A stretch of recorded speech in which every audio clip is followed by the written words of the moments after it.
Oi, vamos à nossa aula de português hoje. Então, hoje é segunda-feira, dia 21 de setembro.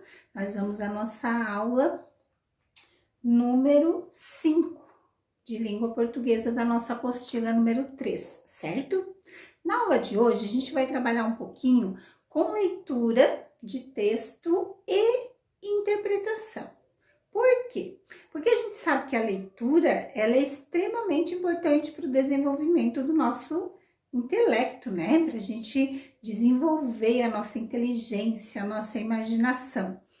E a interpretação de texto ela é tão importante quanto a leitura. Não basta a gente ler um texto, a gente precisa interpretar. Tem um textinho que é para eu ler uma vez muito interessante sobre a leitura. Ele dizia assim: quando a gente só lê um texto, a gente pode ser chamado de ledor. Aquele que lê, que sabe ler, ele lê muitas coisas.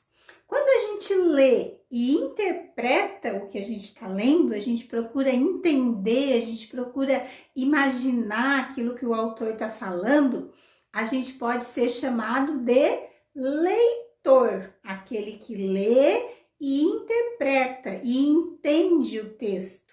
Só porque não basta a gente ser só ledor e também não basta ser leitor. O interessante é que a gente seja leiturizador. O que é o leiturizador? Aquele que lê o texto, né, a obra, interpreta, entende o que o autor está querendo dizer e reflete, questiona, aprende aquilo que estava escrito ali e tenta usar esse aprendizado, esse conhecimento que ele adquiriu com a leitura para mudar a sua vida, seja no aspecto pessoal, seja na casa dele, seja na cidade onde ele mora, ou seja, transformar o mundo que ele vive. Tá? Então, a leitura ela pode fazer isso com a gente, desde que a gente siga esses passos, né? Leia, entenda, compreenda, reflita e use a leitura na nossa vida. Só assim a leitura cumpre a função social dela, né? Que é contribuir para o nosso desenvolvimento como seres humanos. Então, a prática de português hoje vai ser isso. Vocês vão fazer a leitura de um texto que vai estar lá na apostila, na aula 5 de português. Nessa leitura de hoje, vocês vão ler um fragmento, um pedacinho de uma obra bastante famosa, né? O Gênio do Crime. Esse é um livro, ele tem muitas páginas, né? Se depois um dia vocês tiverem a oportunidade, leiam, porque ele é um clássico da literatura infanto-juvenil. Os adolescentes, pré-adolescentes gostam muito desse tipo de história, né? E nessa história tem o livro, então, e hoje vocês vão ler um pedacinho dele, um capítulo lá da história, um outro trecho depois mais para frente. E durante a leitura, vocês vão ser convidados a trabalhar com a imaginação de vocês.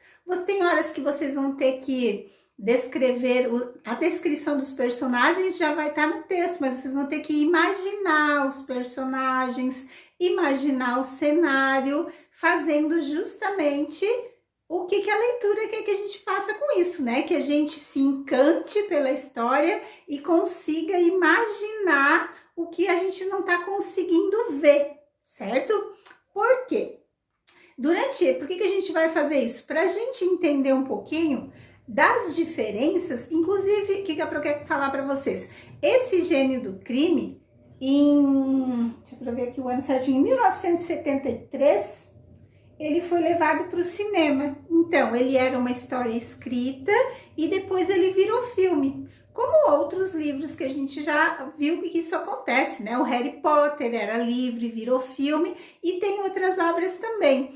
É para isso que a gente vai dar uma lidinha nesses textos, então, para a gente perceber que tem diferença entre uma obra impressa, um texto escrito, e a obra cinematográfica, aquele filme que a gente vê ou na TV ou no cinema, né?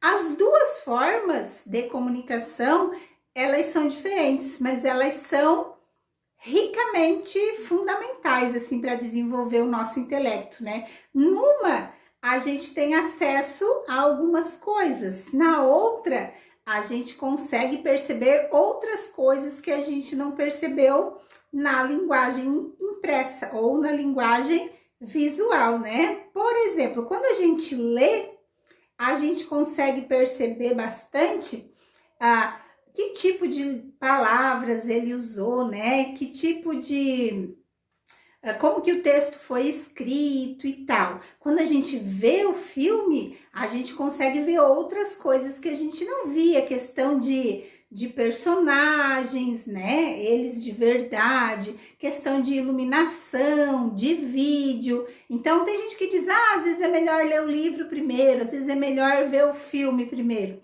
As duas formas, elas são legais, uma complementa a outra. Então, hoje, na atividade de português, a gente vai trabalhar com isso. Leitura, que vocês estarão lendo, então, um pedacinho do Gênio do Crime, que depois virou o filme, e a gente vai estar trabalhando com isso, com a questão da imaginação de vocês através da linguagem impressa, através da escrita do texto. Nós não vamos ter acesso à linguagem cinematográfica, ok? Bom trabalho para vocês, boa aula e até a próxima!